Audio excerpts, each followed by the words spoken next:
Hi friends, ಎಲ್ರಿಗೂ ನಮಸ್ತೆ. Welcome back to Deepika lifestyle and blogs. ಎಲ್ಲರೂ ಹೇಗಿದ್ದೀರಾ? ನಾನು ಚೆನ್ನಾಗಿದ್ದೀನಿ. ಐ ಹೋಪ್ ನೀವೆಲ್ಲರೂ ಚೆನ್ನಾಗಿದ್ದೀರಾ ಅಂತ ಅಂದ್ಕೊಂಡಿದ್ದೀನಿ.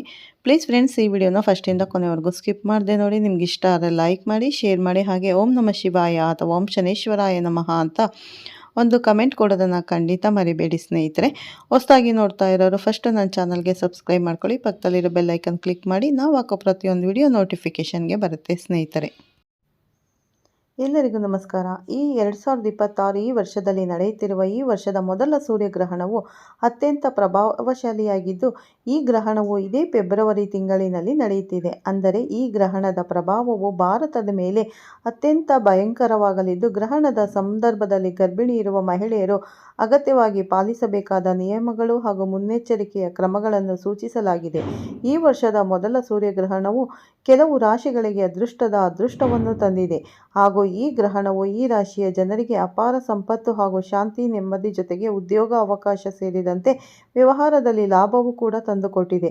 ಆದರೆ ಗ್ರಹಣ ಸಂದರ್ಭದಲ್ಲಿ ಈ ರಾಶಿಯ ಜನರು ಕೆಲವು ಚಿಕ್ಕ ಪುಟ್ಟ ಕೆಲಸಗಳನ್ನು ಮಾಡುವುದು ಕಡ್ಡಾಯ. ಯಾಕಂದರೆ ಗ್ರಹಣವು ಹಿಂದೂ ಧರ್ಮಶಾಸ್ತ್ರಗಳ ಪ್ರಕಾರ ಇದೊಂದು ಖಗೋಳ ಘಟನೆ ಮಾತ್ರ ಅಲ್ಲ, ಕೆಲವು ರಾಶಿ ಚಕ್ರಗಳ ಮೇಲೆ ಪ್ರಭಾವ ಬೀರುವಂತಹ ಹಾಗೂ ಜನರ ಜೀವನವೇ ಬದಲಿಸುವಂತಹ ಅತ್ಯಂತ ವಿಶೇಷವಾದಂತಹ ಬದಲಾವಣೆಯ ಹಂತವಾಗಿದೆ.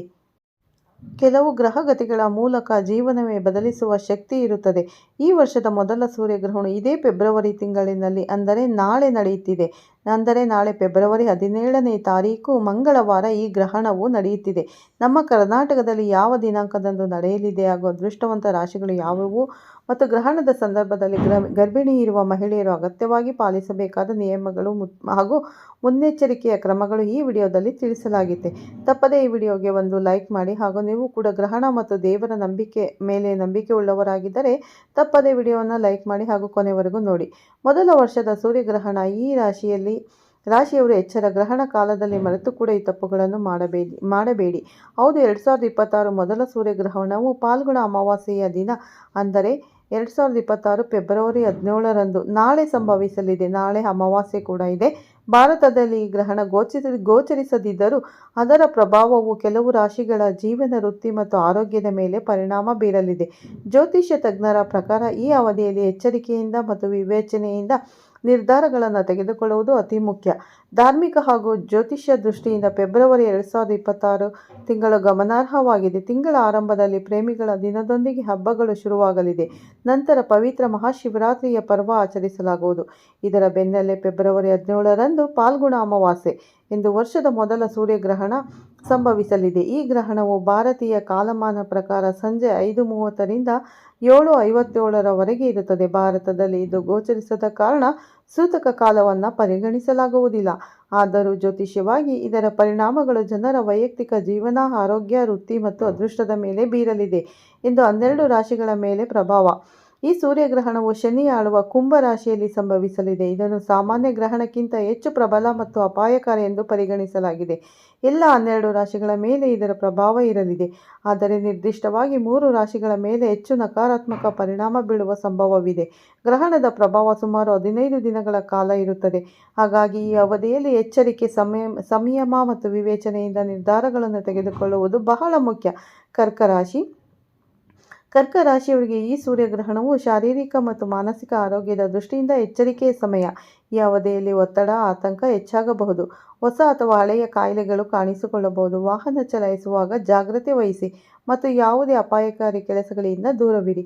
ಗ್ರಹಣದ ಬಳಿಕ ಕನಿಷ್ಠ 1 ವಾರದವರೆಗೂ ಯಾವುದೇ ಪ್ರಮುಖ ನಿರ್ಧಾರ ಅಥವಾ ಹೊಸ ಹೂಡಿಕೆ ಮಾಡದಿರಿ. ನಿಮ್ಮ ಆರೋಗ್ಯ, ಮಾನಸಿಕ ಸ್ಥಿತಿಗೆ ಗಮನ ನೀಡಿ ಯೋಚಿಸಿ ಕಾರ್ಯನಿರ್ವಹಿಸಿ. ಸಿಂಹ ರಾಶಿಯವರಿಗೆ ಈ ಸೂರ್ಯಗ್ರಹಣದ ಸಮಯವು ವಿಶೇಷವಾಗಿ ಸವಾಲಿನದ್ದಾಗಿರಬಹುದು. ಈ ಅವಧಿಯಲ್ಲಿ ತೋರುವ ಆತುರದ ನಿರ್ಧಾರಗಳು ಅಥವಾ ಭಾವನಾತ್ಮಕವಾಗಿ ತೆಗೆದುಕೊಂಡ ಹೆಜ್ಜೆಗಳು ಭವಿಷ್ಯದ ಭಾರೀ ಪರಿಣಾಮ ಬೀರಬಹುದು. ವೃತ್ತಿ ಸಂಬಂಧಿತ ವಿಷಯಗಳಲ್ಲಿ ಹೆಚ್ಚಿನ ಜಾಗರೂಕತೆ ವಹಿಸುವುದು ಅತ್ಯಗತ್ಯ.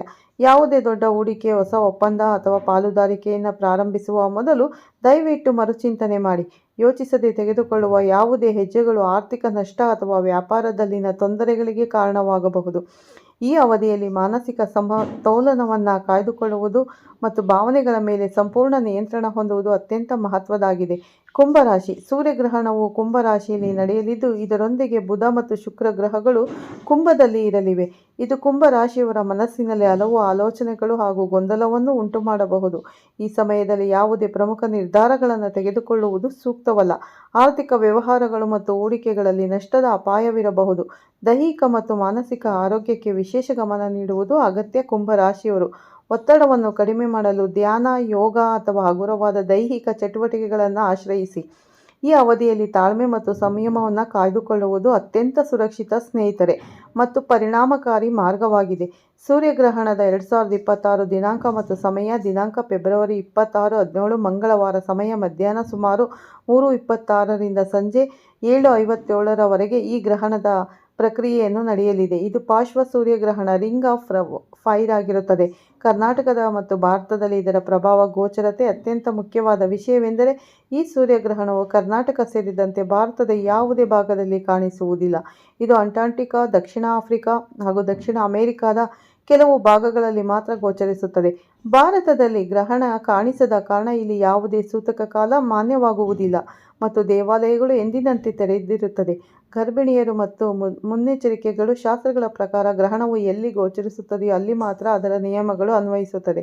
ಭಾರತದಲ್ಲಿ ಗ್ರಹಣ ಕಾಣಿಸದ ಕಾರಣ ಕರ್ನಾಟಕದ ಗರ್ಭಿಣಿಯರು ಆತಂಕ ಪಡುವ ಅಗತ್ಯವಿಲ್ಲ. ದೈನಂದಿನ ಚಟುವಟಿಕೆಗಳನ್ನು ಎಂದಿನಂತೆ ಮಾಡಬಹುದು. ಆದರೂ ನಂಬಿಕೆ ಇರುವವರು ಗ್ರಹಣದ ಸಮಯದಲ್ಲಿ ದೇವರ ನಾಮಸ್ಮರಣೆ ಮಾಡುವುದು ಮತ್ತು ಗ್ರಹಣ ಮುಗಿದ ನಂತರ ಸ್ನಾನ, ಧ್ಯಾನ ಮಾಡುವುದು ಶುಭ ಎಂದು ಪರಿಗಣಿಸಲಾಗಿದೆ. ಸ್ನೇಹಿತರೆ, ದ್ವಾದಶ ರಾಶಿಗಳ ಮೇಲೆ ಪ್ರಭಾವ.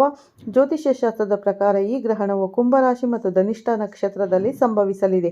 ಗ್ರಹಣ ಭಾರತದಲ್ಲಿ ಕಾಣಿಸದಿದ್ದರೂ ಗ್ರಹಗತಿಗಳ ಬದಲಾವಣೆಯಿಂದ ಕೆಲವು ರಾಶಿಗಳಿಗೆ ಶುಭ ಫಲಗಳು ದೊರೆಯಲಿದೆ. ಅದೃಷ್ಟ ರಾಶಿಗಳು ಮೇಷ, ಮಿಥುನ, ಸಿಂಹ ಮತ್ತು ಧನು ರಾಶಿಯವರಿಗೆ ಈ ಸಮಯವು ಆರ್ಥಿಕವಾಗಿ ಲಾಭದಾಯಕವಾಗಿರಲಿದೆ.